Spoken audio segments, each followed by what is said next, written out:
Fala galera, tudo bem com vocês, galerinha do sexto ano? Hoje nós vamos aí começar na página 20, onde nós vamos falar sobre o Império da Babilônia, um dos impérios aí famosíssimos na história. Então vamos aí começar na página 20. Vamos lá?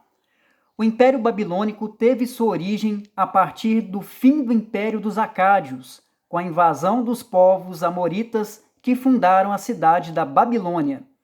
A trajetória desse império, no entanto, é dividida em dois momentos aí, tá? O primeiro império da Babilônia, que viveu seu auge, seu momento mais importante entre 1792 a 1750 a.C. E o segundo império da Babilônia, que durou aproximadamente 626 a.C. a 539 a.C. Entre esses dois momentos da existência dos babilônicos, houve o desenvolvimento do Império dos Assírios, que veremos a seguir. O primeiro império da Babilônia foi liderado por Hammurabi. A gente já falou sobre ele, principalmente sobre o Código de Hammurabi, hein? Que ficou conhecido não só pela expansão do império, mas também por um importante conjunto de leis que a gente já sabe, que é o Código de Hammurabi. Esse código complexo de leis estabelecia normas para diversos setores da sociedade. Porém, a parte mais lembrada desse conjunto de leis é a Lei do Talião, conhecida popularmente como a Lei do olho por olho, dente por dente.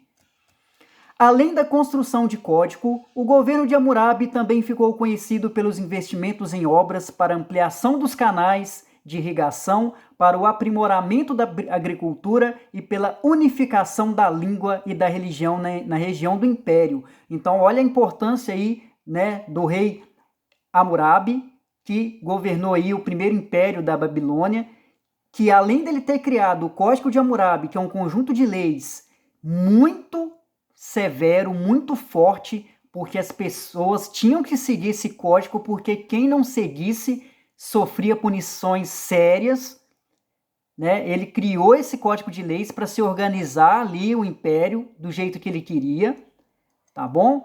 E além disso, ele vai ajudar muito aí, ele vai investir nas obras aí de canais de irrigação para irrigar, para tornar a agricultura em algo que pudesse ser muito importante, principalmente para a sobrevivência daquele império. Então a agricultura vai ser muito forte nesse período, liderado por Hammurabi, tá?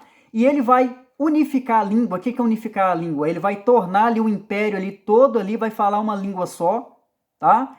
E vai concentrar também uma religião na região do império liderado por Hammurabi, tá bom, gente? Continuando, o segundo império da Babilônia teve início com a derrota dos assírios pelos caldeus. Os caldeus, liderados por Nabucodonosor, reconstruíram a capital, Babilônia. Nabucodonosor ficou conhecido por suas empreitadas militares e sua expansão territorial. Aí, gente, os caldeus, né, que eram liderados por Nabucodonosor, eles reconstruíram Babilônia. E aí, Nabucodonosor, ele era muito conhecido principalmente de como ele vencia as guerras que ele participava.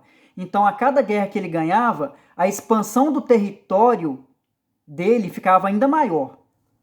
Durante seu governo, houve a conquista das cidades de Assur e Nínive e o aprisionamento dos judeus, que foram levados em cativeiro para o reino da Babilônia. As obras arquitetônicas desse governo também marcaram a história do Império Babilônico. A Torre de Babel, os jardins suspensos da Babilônia e o portal de Istar são importantes exemplos. Olha aí que interessante, hein? Locais em que a Bíblia relata Torre de Babel, os jardins suspensos da Babilônia e o portal de Istar são locais que foram construídos durante o Império liderado por Nabucodonosor, tá, gente? Assim como seus antecessores, os povos do Segundo Império da Babilônia acabaram sendo enfraquecidos por rebeliões internas e por invasões de outros povos. O Segundo Império da Babilônia, liderado por Nabucodonosor, gente, ele não vai durar por muito tempo, porque as pessoas do império vão começar a entrar em conflito com o rei mesmo. diante de algumas coisas que eram criadas e o povo não aceitava. E além disso, vai ter invasão de outros povos também. Outros povos vão entrar em guerra com Nabucodonosor, que vai chegar no momento que ele não vai conseguir vencer todas as guerras. Em 536 a.C., esse império chegou ao fim com a conquista dos povos persas. O exército persa era um dos maiores exércitos que existia até então, e o Império Persa venceu aí o exército de Nabucodonosor, tá? Quem liderava o exército persa olha o nome dele aí, ó, liderados por Ciro o Grande, tá? Então, Ciro que venceu Nabucodonosor e pôs fim ao segundo reinado do Império da Babilônia, tá bom? Olha só que construção linda, gente. Olha só que lindo. Aí, ó, é a reconstrução do portal de Istar, que foi feita lá no museu, lá na Alemanha, tá? No século XX foram recuperados materiais que comprovaram a existência desse portal, que foi erguido em uma das entradas da Babilônia. Esse portal ficava na entrada da cidade de Babilônia. Olha que lindo que é, gente. E foi reconstruído, né? Essa é uma reconstrução feita pelo Museu da Alemanha, com alguns materiais que foram recuperados, que foram achados e foram recuperados, está lá no museu. E aqui a gente tem mais ou menos a ideia de como que era a entrada da cidade de Babilônia, tá? A impressionante arquitetura da Babilônia, o Império Babilônico foi marcado por diversos mitos e conhecidos em várias áreas do conhecimento. A Torre de Babel e os jardins suspensos da Babilônia são exemplos de sua rica arquitetura que mistura mito e conhecimento. A Torre de Babel foi uma das construções mais impressionantes dos antigos babilônicos. No entanto, apesar de alguns vestígios arqueológicos serem semelhantes à construção narrada pelos escritos, não há comprovação arqueológica da existência dessa torre. Olha só que interessante. A Bíblia relata sobre a Torre de Babel e outros registros históricos, porém, não tem comprovação arqueológica. O que é isso? Não tem comprovação de escavação na terra, né? Que possa comprovar que a Torre de Babel existiu. Apenas relatos em escrituras, como no livro do Gênesis na Bíblia, como vemos no trecho a seguir. E era toda a terra de uma mesma língua e de uma mesma fala. E aconteceu que, partindo eles do Oriente, acharam um vale na terra de Sinar, e habitaram ali. E disseram uns aos outros: Eia, façamos tijolos e queimemo-los. Bem, e foi-lhes o tijolo por pedra e o betume por cal. E disseram: Eia, edifiquemos nós numa cidade e uma torre cujo nome toque nos céus, e façamo-nos um nome, para que não sejamos espalhados sobre a face de toda a terra. Então aqui a gente tem a representação da Torre de Babel, né, que é uma representação da construção dessa torre, tá bom? Mais alguns detalhes da torre, gente. De acordo com a narrativa bíblica, a Torre de Babel foi construída pelos homens na região da Mesopotâmia com o objetivo de alcançar os céus e encontrar os deuses. Porém, Deus teria ficado irritado com a pretensão dos humanos e castigou-os. Nesse período, todos na terra falavam a mesma língua e todos se entendiam.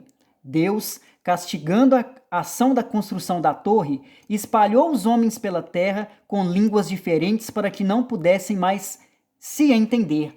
Então aí mostra aí que Deus castigou o homem, porque o homem estava querendo fazer a Torre de Babel para chegar até onde que Deus estaria nos céus. Então Deus castigou. Na construção da torre, todo mundo falava a mesma língua. Deus colocou um castigo em que todas as pessoas começaram a falar línguas diferentes, ninguém compreendia o outro, e aí a torre não conseguiu ser finalizada, tá? Os jardins suspensos da Babilônia também possuem uma história interessante.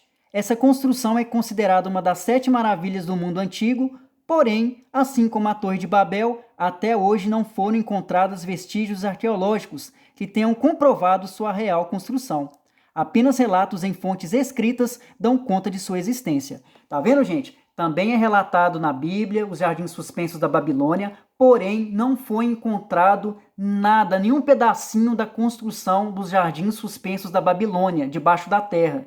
Então, nós só sabemos que ele está relatado na Bíblia, porém não se tem nada guardado em museus sobre os jardins suspensos da Babilônia, tá?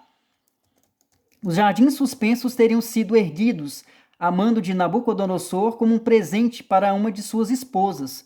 Eram compostos por terraços construídos como andares, dando a impressão de serem suspensos. Nesses terraços foram cultivadas plantas e árvores de diversas espécies. Os jardins estariam perto do rio Eufrates, o que possibilitaria a sua constante irrigação. Então aqui tem uma representação aqui dos jardins suspensos da Babilônia. Por que tem esse nome? Porque os jardins, tá vendo que as construções eram sempre para cima? Então aqui, ó, o jardim começava lá de cima e ia caindo. Olha o tamanho do jardim. Como é que eram os jardins suspensos da Babilônia? É uma representação daquilo que é retratado na Bíblia. Porém, não se tem nenhum pedacinho desse jardim suspenso da Babilônia presente em museu, tá, gente? Não foi encontrado nada até hoje debaixo da terra que comprove a existência dos jardins suspensos da Babilônia. Então aí nós temos atividades, indique quais atividades eram praticadas pelos povos da Mesopotâmia a partir da presença dos rios Tigre e Eufrates, tá, gente? Então isso é muito importante também, tá? Quais eram as atividades que eram praticadas pelos povos da Mesopotâmia perto dos rios Tigre e Eufrates? É só dar uma olhadinha na matéria anterior aí, vocês vão encontrar. Como era a organização social das antigas sociedades da Mesopotâmia? Então vocês vão falar, como é que era essa organização da sociedade? Quem é que liderava a sociedade? Como é que era essa pirâmide social dos povos da Mesopotâmia? Tá? Quem é que liderava, quem ficava na parte mais alta da pirâmide? Quem é que ficava na parte mais baixa dessa pirâmide aí? Tá muito fácil também, tá? O que eram os zigurates e qual a sua função na sociedade suméria? A gente viu aí sobre a função dos zigurates. Tem uma função importante, hein? Quais foram as ações mais importantes de Hammurabi durante o primeiro império da Babilônia? O rei Hammurabi aí, que fez o conjunto de leis, né, que é o Código de Hammurabi. Quais foram as ações mais importantes que ele fez no reinado dele, no primeiro império da Babilônia? Então vocês vão explicar quais foram essas ações. Sobre as sociedades da Mesopotâmia, marque V para as afirmativas e F para as afirmativas falsas. Então vocês vão olhar aí um por um, ver qual que é verdadeiro e qual que é falso, para vocês marcarem, tá bom? Isso. Então nós vamos finalizar hoje até a página 22, tá? Como dever de casa, terminar essas atividades e fazer um resumo, tá bom, gente? Fazer um resuminho aí bem bacana sobre a aula de hoje, tá? Tudo de bom para vocês e valeu, gente!